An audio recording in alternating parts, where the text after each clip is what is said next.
Fala pessoal, tudo bem? Seja bem-vindo a mais um vídeo de um estudo de caso, onde nós iremos falar de uma dor localizada na região de borda medial e ângulo superior da escápula. Os estudos de caso, ou os vídeos que eu falo de casos, eles têm por objetivo descomplicar o seu raciocínio clínico sobre uma ótica anatômica, de como construir a história clínica, como construir os principais testes provocativos e, acima de tudo, o tratamento. Então, esse caso eu atendi semana passada. Foi um paciente que chegou com uma queixa principal de dor na região de ângulo superior da escápula e borda medial da escápula, e ele referia que sentia alterações diferentes de formigamento, até ele precisava tirar, desencostar eventualmente a camiseta porque ele sentiu uma ardência, uma queimação. E essas outras alterações, essas sensações diferentes que têm um cunho neurológico, como formigamento, dormência, queimação, nos trazem a ideia de que nós precisamos avaliar de alguma forma o sistema neurológico, né? E quem dá a inervação sensitiva para essa região são os nervos intercostais dorsais torácicos, são os nervos intercostais torácicos. Nós não temos um dermátomo na região de ângulo superior e região de borda medial da escápula, oriundo da cervical, do plexo braquial ou do plexo cervical. Então a gente tem a distribuição, em faixas dos nervos intercostais ao longo do tórax, sobre o ponto de vista sensitivo. E a inervação motora dessa região de músculos que fazem a elevação da escápula e a báscula lateral, dos músculos elevador da escápula e romboide maior e menor, é um nervo dorsal da escápula. É um nervo oriundo da raiz de C5. Ah, Rodrigo, mas por que a gente está falando de motora se a queixa dele não tem nenhuma relação motora? São queixas simples, sensitivas e alterações sensoriais. Porque todo nervo, vamos desenhar um nervo aqui, todo o nervo, a sua relação cilíndrica, os axônios, ele tem uma inervação própria. Ele tem a sua própria inervação. E essa inervação própria se chama de nervo nervorum. Então, pesquisem aí no Google para vocês verem depois. Assim como todo nervo ele tem, o seu sistema vascular externo, interno, lá dentro dos axônios.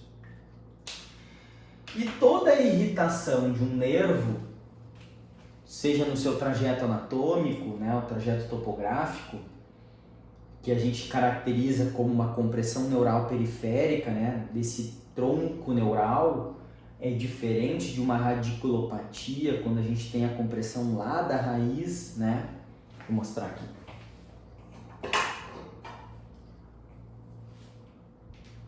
É uma compressão da raiz por uma hernia de disco, é isso aqui, A gente tem, pela insuficiência do disco, ou a protusão ou a hérnia migrando para dentro do forame intervertebral, fazendo como se fosse uma estenose, e a gente pode ter uma irritação mecânica ou química sobre a raiz, e aí a gente vai ter a apresentação de dor neuropática irradiada, geralmente correspondendo a uma área de dermátomo ou miótomo. E quando a gente tem uma compressão de um tronco neural, mesmo que ele seja exclusivamente motor, porque vamos lembrar, né?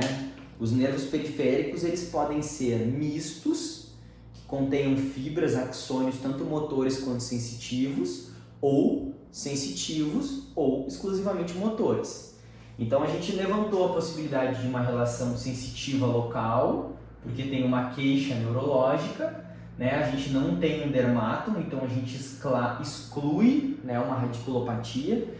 Se fosse uma hérnia torácica, teria que ter sintoma por todo o trajeto desse nervo, trajeto do dermátomo, né, referente a uma raiz. E a motora me dá essa possibilidade, mesmo sem a alteração motora, de ter uma queixa parecida com essa por conta dessa relação de inervação do nervo nervório, tá? Que é um nervo que dá inervação. E esse nervo aqui, o dorsal da escápula, ele é um nervo que sai, né, da raiz de C5, e vamos relembrar rapidamente aqui a formação do plexo, né? O plexo braquial, ele tem origem lá de C5, C6, C7, C8 e T1, né? Então eu pego aqui uma porçãozinha C6 junto com C5, uma só de C7 e C8 juntando com T1. Então aqui são as raízes que começam a formar os troncos. Vai vir antes um tronco que vai se misturar junto com C8, assim como vai vir um tronco dessa junção aqui de C8 e T1, e a gente vai formar aqui o fascículo posterior. E aqui a gente vai ter na continuidade, nós vamos receber, esse nervo aqui vai receber de C7 um ramo também. Então a gente tem mais ou menos isso aqui, fascículo posterior, o fascículo lateral e o fascículo medial. Aí aqui nós vamos ter a seguinte conjuntura. Saindo aqui nós vamos ter o nervo músculo cutâneo. Aqui nós vamos ter o nervo dorsal da escápula, que é esse nervo aqui que nós estamos falando em questão.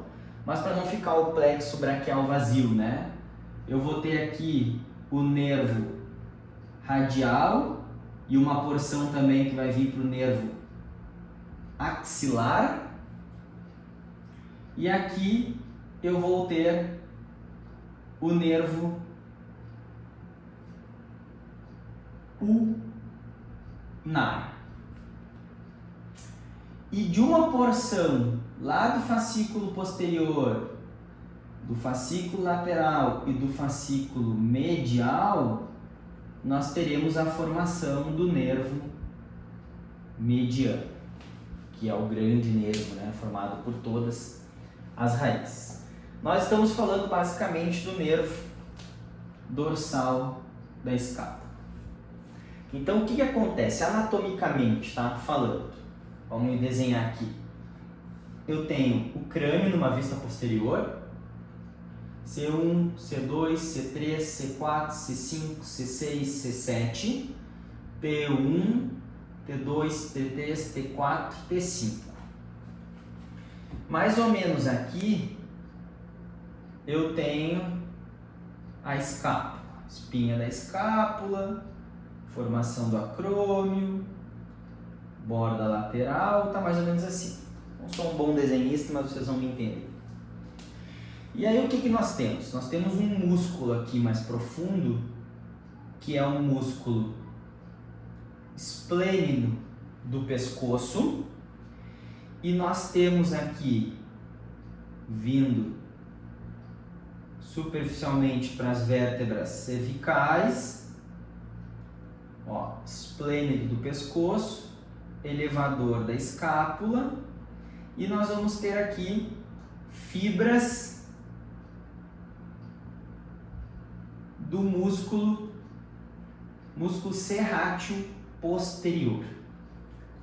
Eu deixei esse espacinho aqui aberto, que é para mostrar para vocês que o nervo dorsal da escápula, que inerva o romboide menor que está vindo aqui e o romboide maior que está vindo mais embaixo, e ele também inerva o elevador da escápula motoramente. Ele possa ser comprimido aqui nesse triângulo aqui. Deixa eu pegar uma outra cor aqui. Tem um roxo. Aqui nesse triângulo aqui, ó, ele possa ser apertado. E aí o paciente pode gerar uma queixa para essa área aqui pontilhada em roxo, que pode representar a compressão do nervo na sua relação do nervo-nervólogo.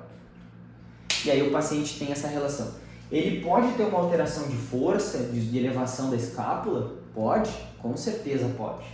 Mas em compressões mais brandas, transitórias, para aquele paciente que muitas vezes sente quando ele fica muito tempo tenso, fica muito tempo digitando, fica fazendo exercícios de adução de escápula, suspensão de ombros, ele pode gerar, pela contração desses músculos estabilizadores do pescoço de movimento da escápula, uma irritação maior. Ora irrita, ora não irrita, e assim vai acontecendo. E a gente precisa reconhecer a posição topográfica desse nervo, por quê? Porque o teste ou o diagnóstico desse paciente, a gente vai somar toda a história clínica, tem que ser condizente, né? Onde estão os sintomas, como os sintomas começaram e quando os sintomas começaram, né? Para a gente descartar bandeiras vermelhas, possíveis traumas, tumores, fraturas, infecções. E avaliar a questão do lapso temporal também, se é um paciente agudo, subagudo, crônico. Lembrando que o manejo desses pacientes, dependendo do tempo, ele é diferente, principalmente nas melhores técnicas a serem aplicadas, melhor forma de tratar. Se a gente vai precisar ter um olhar para questões nociplásticas, de sensibilização central, ou se não, eu tenho uma relação exclusivamente nociceptiva, ou juntamente nociceptiva uma questão de dor neuropática. Então tudo isso guia quais ferramentas diagnósticas eu vou usar e quais ferramentas principalmente eu vou usar para tratar. Pois bem, eu pensei na disfunção neurológica, criei o raciocínio, por quê? Porque o diagnóstico era de uma compressão do nervo dorsal da escápula. Então como é que eu confirmo esse diagnóstico? Através da palpação. Então, se esse nervo ele estiver irritado por conta da compressão, quando eu tocar nele, ele vai ter um aumento de dor. Isso já é super sabido, super descrito, inclusive na literatura. Pacientes com dores ciáticas por radiculopatias ou por compressões neurais periféricas, esse nervo ele fica irritado, seja por uma neuroinflamação, seja por uma neurodegeneração, seja por um aumento de edema, por uma desmelinização, de alguma forma esse nervo ele fica irritado. E a gente, quando toca nele, irrita mais e a gente extrai informações de confirmação ou não. Rodrigo, mas como confirmar e não saber diferenciar o músculo do nervo, né, para uma dor? Se você palpar todo o trajeto do elevador da escápula e for todo o trajeto doloroso, aí você tem um músculo envolvido. Se você palpar a área de ângulo superior, de inserção e doer, pode ser uma relação insercional. Mas quando você palpa a região essa aqui, bem específica, tomando como base, né, a gente rebate o trapézio e toma como base os romboides que ficam fáceis de perceber quando a gente faz uma adução e uma suspensão da escápula quando a gente atinge ou atua ativamente sobre o elevador da escápula. A gente consegue diferenciar esses músculos e tentar localizar a palpação mais ou menos nas bordas. E outra coisa que geralmente é positivo é quando a gente pede o paciente fazer a contração muscular, né? A gente pede para ele fazer um movimento que teoricamente fecha a janela e isso dá positivo. E foi exatamente o que aconteceu. Eu toquei, o paciente sentiu dor e quando ele contraía, ele percebia que aumentava, dava uma irradiada, espalhava a dor para a região desse mapinha que eu citei para vocês aqui, esse pontilhadinho roxo aqui. E aí, dessa forma, como é que a gente vai tratar, né? Então, lembrando que a gente precisa sempre avaliar a articulação relacionada com o nervo para ver se não tem nenhuma disfunção. E essa disfunção está gerando algum tipo de informação ou gerando um espasmo muscular, porque se são músculos inervados pela própria raiz de C5 e eu tiver uma disfunção lá, vertebral cervical, esses músculos eles podem estar espasmados de forma protetora reflexa às raízes cervicais. Então a gente tem que ver se tem alguma disfunção ou não articular e tratá-la. Depois a gente vai tentar basicamente o quê? Abrir esse túnel, né? Mergulhar ali dentro com carinho. Não é ventosa, não é agulha, não é espátula, é mão mesmo, é dedo. E a gente vai navegando nessas direções tentando gerar um relaxamento. Mobilizações de escápula também são bem-vindas. E foi exatamente o que eu fiz. Eu tratei a cervical, manipulei os tecidos locais, principalmente do elevador da escápula, esplêndido do pescoço, obviamente a gente pega a trapézio junto, porque ele está superficialmente aqui, né? Serrátil e romboides, né? Gerando relaxamento. Usei calor também, manipulação oficial, mas calor local. E tratei também a coluna torácica, com mobilizações articulares. Mobilizei a escápula, reequilibrei tensões do ombro, dos músculos do manguito rotador, e a partir daí o paciente já saiu mais confortável. Agora isso foi semana passada, agora eu vou aguardar o retorno dele, a gente combinou para daqui uns 15, umas 2, 3 semanas, para ver como ele passa. Por que um tempo tão grande? Porque se eu tenho uma irritação neural, a recuperação e a resposta quando a gente tira a irritação, ela não é tão momentânea. Eu preciso esperar o tempo, né, o tempo passar. Uma coisa importante, o paciente ele tinha uma alteração de sensibilidade, agora que eu lembrei, uma alteração de sensibilidade ao pique-toque, ao alfinete. Ele sentia diferente o ângulo superior comparado ao outro lado. Bem delimitada nessa área de inervação motora do nervo dorsal da escápula. Tá bem? Isso foi uma das coisas que melhorou depois da manipulação. E a gente, na manipulação dos tecidos, né, que eu expliquei aqui. E a gente tem que pensar que essa manipulação, ela tem que ser uma manipulação suave, ela não pode piorar o paciente, ela não pode irritar mais o nervo, porque senão a gente pode estar potencializando ainda mais a irritação, porque além de ter a compressão do nervo, a gente vai ficar cutucando ali. Então não é aquela coisa assim do paciente estar sofrendo e dizer, não, aguenta aí que vai passar. Não. Tá? Então é com cuidado, é com carinho, é sem aumentar dano tecidual, sem gerar roxo, sem ficar vermelhidão. É manipulação de tecido de forma suave. Tá bem? Espero que vocês tenham gostado de mais esse caso. Esse é um caso bem diferente do que a gente está acostumado a ver na nossa prática. É mais um vídeo aqui do nosso canal Descomplicando o Raciocínio Clínico para fisioterapeutas, alunos de fisioterapia, osteopatas, todos os terapeutas manuais que se interessem por raciocínio clínico. Raciocínio clínico não é algo que a gente compra, não é um protocolo, ele é treinável e é por isso que a gente precisa reconhecer todo esse processo aqui para a gente tornar o resultado assertivo. Esse paciente aqui, ele estava esperando ele já tinha tratado várias vezes com vários colegas e não tinha tido nenhum resultado. E eu tive um resultado já na primeira consulta de melhora dos sintomas locais. Agora a gente vai ver ao longo do tempo como é que vai ser o desfecho disso.